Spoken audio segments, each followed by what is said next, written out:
encontro nosso aqui, continuando os estudos do direito tributário, o livrão Juiz Federal. E a gente estava no assunto até então, a gente falando aí sobre a incidência do ICMS, as hipóteses. A gente falou as 4 hipóteses, que são operações relativas à circulação de mercadorias, prestação de serviço de transporte interestadual, prestação de serviço de transporte intermunicipal, ou seja, interestadual de um estado para o outro, intermunicipal de um município para o outro, e prestação de serviço de comunicação. As 4 hipóteses em que há incidência do ICMS. Depois continuamos aqui falando, a doutrina tem entendido a relação à mercância, do que é mercadoria, para a incidência do ICMS. Refere-se a bens móveis e compreende o negócio jurídico mercantil, bens móveis que tenham mercância. E aí a gente também, o livro vem falando aqui sobre a energia elétrica considerada mercadorias para efeito de incidência do imposto, assim como derivados de petróleo, energia elétrica, derivados de petróleo, combustíveis e minerais. O artigo 155, que a gente falou da importância do artigo 155, que fala sobre ICMS, que é constitucional, em 155, parágrafo 3º da Constituição. A mera circulação física de uma mercadoria não autoriza a incidência do tributo.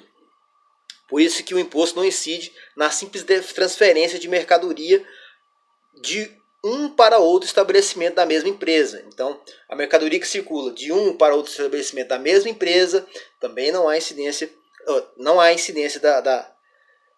do ICMS de acordo com um julgado, né? De acordo com a súmula, na verdade, a súmula 166 do STJ, desculpe, viu? É bom a gente fazer essas referências, sempre estar falando aqui das súmulas, porque as súmulas do STJ e do STF são muito importantes dentro do direito tributário, né?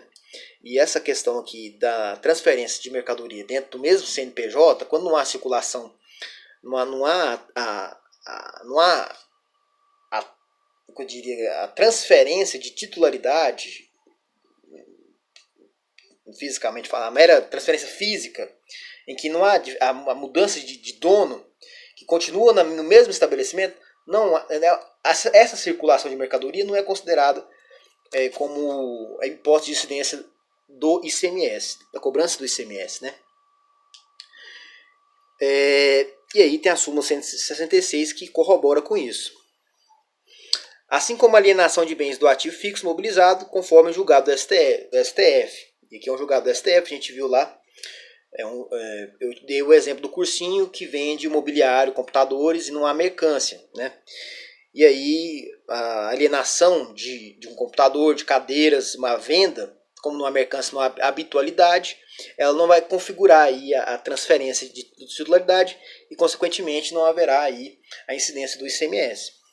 A Corte entendeu que na venda de bens do ativo fixo não há circulação no sentido jurídico tributário, uma vez que os bens não se ajustam ao conceito de mercadorias e as operações não são efetuadas com habitualidade, que eu havia falado. E aí vem continuando aqui. Águas públicas derivadas de rios ou mananciais são consideradas como bem de uso comum do povo. Artigo 20, inciso 3 e artigo 26, inciso 1 da Constituição, que falei, águas públicas derivados de rios mananciais não são considerados como bem de uso, são considerados, como bem de uso comum do povo. Artigo 20, inciso 3 e artigo 26, inciso 1 da Constituição. Não podem ser equiparadas à mercadoria. Então a água não incide ICMS, né? Por isso que o STF decidiu que não incide ICMS sobre serviços de fornecimento de água encanada por concessionária do Rio de Janeiro. E aí, continuando. O serviço de transporte interestadual e intermunicipal também está no âmbito de incidência do ICMS. O Pleno do STF, no julgamento da ADI 2669, entendeu, entre aspas, devida a cobrança de ICMS nas operações ou prestações de serviço de transporte terrestre interestadual e intermunicipal de passageiros e de cargas. Já o serviço dentro do próprio município é objeto de incidência do ISS. Vamos falar de novo, entre aspas.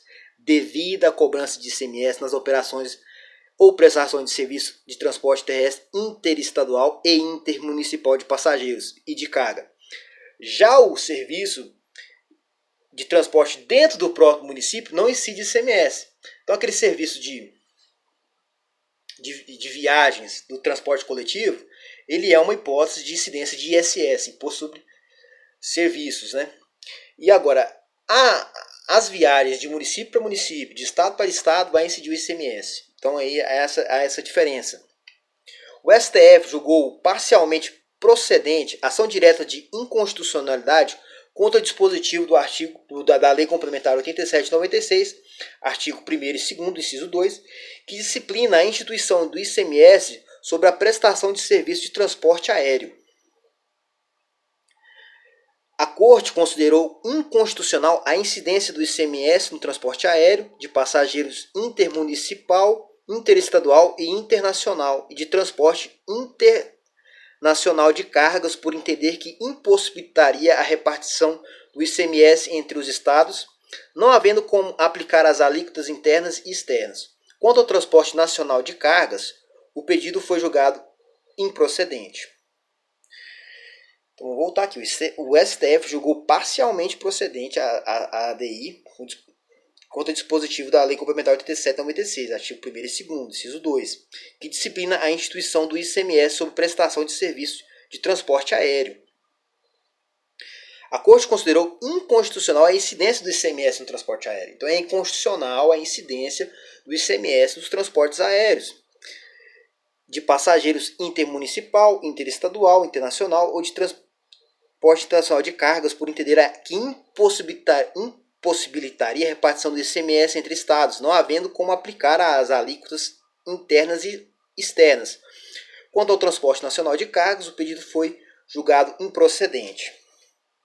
No caso do serviço de comunicação, que é outra hipótese da incidência do ICMS, o imposto recai sobre as operações onerosas, inclusive a geração, emissão, recepção, transmissão, retransmissão, repetição e ampliação de comunicação de qualquer natureza. Artigo 2º, inciso 3º da Lei Complementar 87/96. As prestações de serviço de comunicação nas modalidades de radiodifusão sonora e de sons e imagens de recepção livre e gratuita são imunes ao ICMS, né, que seria rádio e TVs abertas. Artigo 155, parágrafo 2º, inciso 10, a linha D da Constituição Federal. A primeira sessão do STJ firmou o entendimento no sentido de que o ICMS não incide no serviço dos provedores de acesso à internet. Isso aí virou até uma súmula, a súmula 334. O entendimento de que provedores de acesso à internet, o serviço antigo, que pouco usado hoje em dia, não incidem aí o ICMS, porque tais serviços não são considerados de comunicação, mas sim serviços de valor adicionado nos termos do artigo 61 da Lei 9.472 de 97. Então não vai incidir ICMS sobre serviço de provedores de internet. Há esse entendimento do STJ. E tem a súmula aí 334 que corrobora com esse entendimento. O STJ também sumulou o entendimento de que o ICMS não incide sobre o valor de habilitação de telefone celular. No mesmo sentido, foi a decisão do Pleno do STF no julgamento do RE 572.020, que considerou que o serviço de habilitação de celular configura a atividade preparatória ao serviço de comunicação, não sujeita à incidência do ICMS. E aí gerou aqui até a súmula 350. Né? O ato de habilitação não é serviço de telecomunicação, mas simples atividade intermediária para propiciar o acesso ao serviço de telecomunicação. Então foi entendido que não é um serviço... A habilitação não é um serviço de telecomunicação, é um serviço de preparo para propiciar o acesso ao serviço de telecomunicação.